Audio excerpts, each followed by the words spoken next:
This is Danny Flexon here for Seconds Out. Delighted to be joined once again by one of the top prospects in the country at the moment, super lightweight Dalton Smith. Dalton, how are you? I'm good. As always, how about you?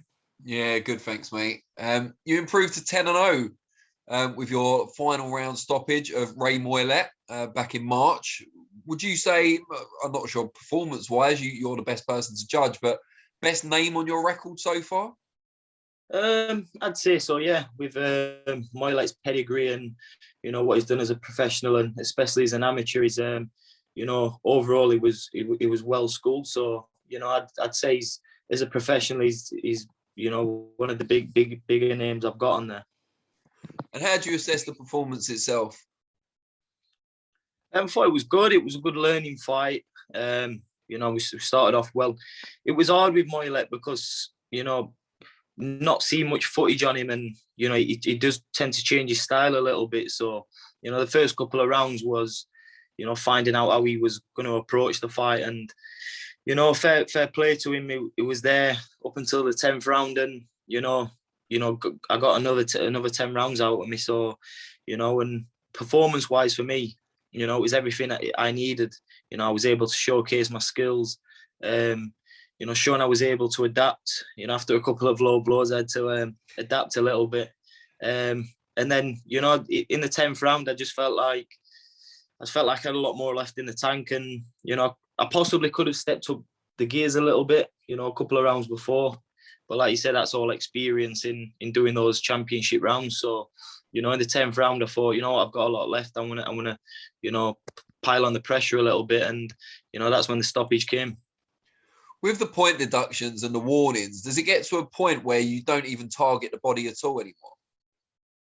Yeah, and it's hard as well because, nothing was intentional. I had no reason to throw any low blows or anything. It was nothing intentional. It's, it's just one of those things, you lean, you throw, he dips the opposite way and it's where it lands. And I think it was a little bit harsh to get 2 points taken off me. But, looking back at it, it's all experience, it's learning. I had to change. I had to, eye my shots a little bit, and I just had to be careful those last few rounds. Now, soon after that, you were named the mandatory challenger for the British title. Sam Maxwell was champion at the time. He vacated to fight for the IBO belt, which unfortunately for him didn't go the way they intended. And then you were nominated to fight the former champion, Akeem Ennis-Brown.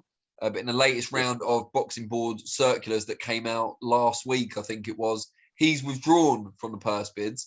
Were you surprised by that? Did you expect him to take the fight? No, we always knew Akeem Ennis-Brown was going to take the fight.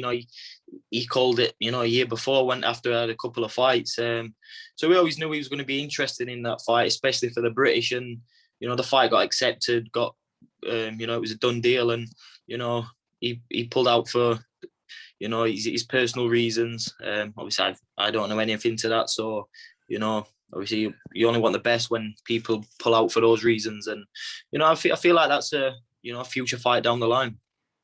Have you been given any indication of who might be nominated now as the other challenger for the vacant British title?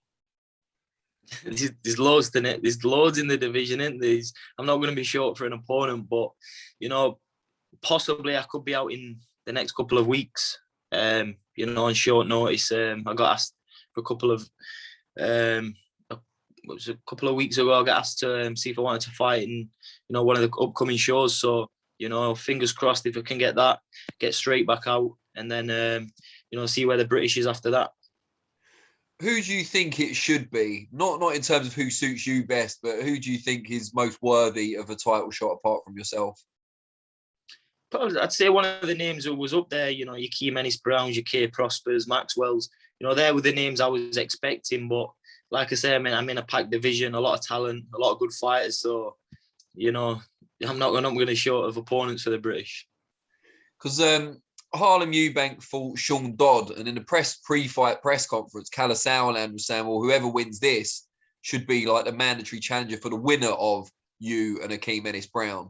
So Harlem obviously won that fight. I don't know if they'd want to nominate him for that so soon, but that's a potentially really, really good fight. Yeah, someone mentioned that. I didn't actually see it, so I didn't know if, what was got said, but, Eubanks like me. He's climbing the ranks.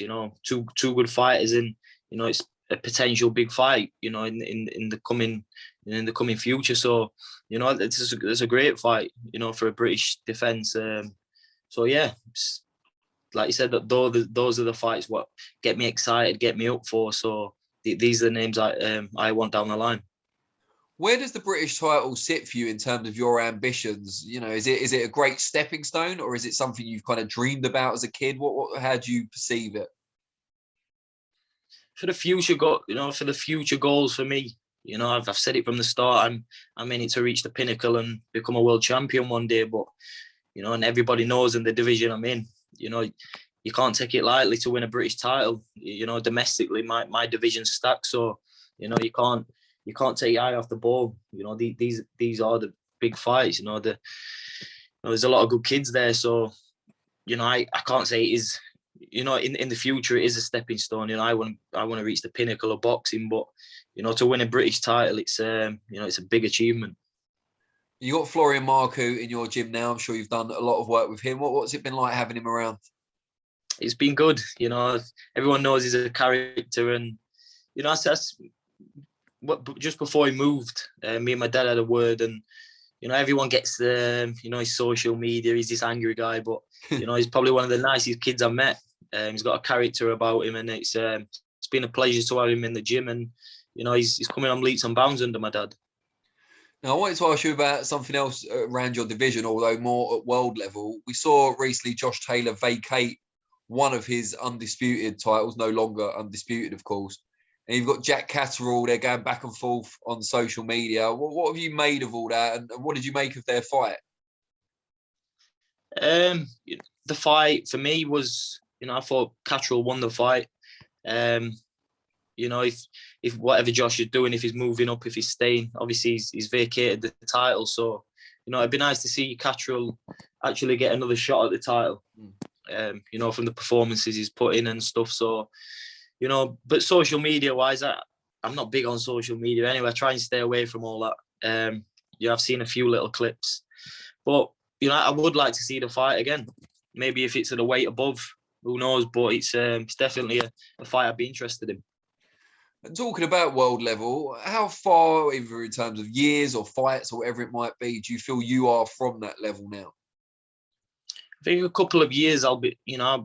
I want to be up there and pushing on for those world titles and getting those world title shots. But I'm learning. I've only done 2 10-rounders. And I think the next 18 months for me is what's gonna. I'm gonna find a lot out and put a lot into my armory for when it comes to those. The next couple of years, and that's what's gonna do me good for the future. Can your power be a bit of a curse sometimes, in that maybe you could have had more rounds so far in your career, but you do tend to get people out of there? I've always been able to punch, even from a schoolboy up to where I am now. I've always been able to, carry power. And my power comes when I'm relaxed. And you can see that. I can carry power up. I can get them out there. When the rounds are later. So it's I can always count on my power because that's what they say. It's the last thing to go. Your power. I'm always going to have that. And I think at the world level, you've got to be able to carry power as well. And just before I let you go, another famous Sheffield fighter, Kell Brook, recently called it a day. Amir Khan obviously followed him not too long after. Just a comment about his kind of legacy and especially coming up in this area. I think what Kell's done for Sheffield and, world boxing itself is, he's a big inspiration to, young kids, me, myself, who's looked up to him, been to a lot of his fights. And, I think it was the right decision. I wouldn't have liked to see him, take fights he didn't need to. He's earned his money. He's achieved a lot in the sport. It's good to go out on a high like he did. And, being a fellow Sheffield to see that and see him go out on a high, I think it was the right decision for him. Great stuff.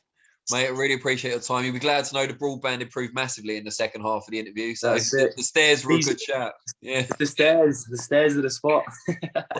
Well done to the stairs. Love it. All right, really, really appreciate it. And yeah, let's catch up again soon. Hope you get out in the next few shows, like you said. Yeah, perfect. Nice speaking to you as well as always, Danny.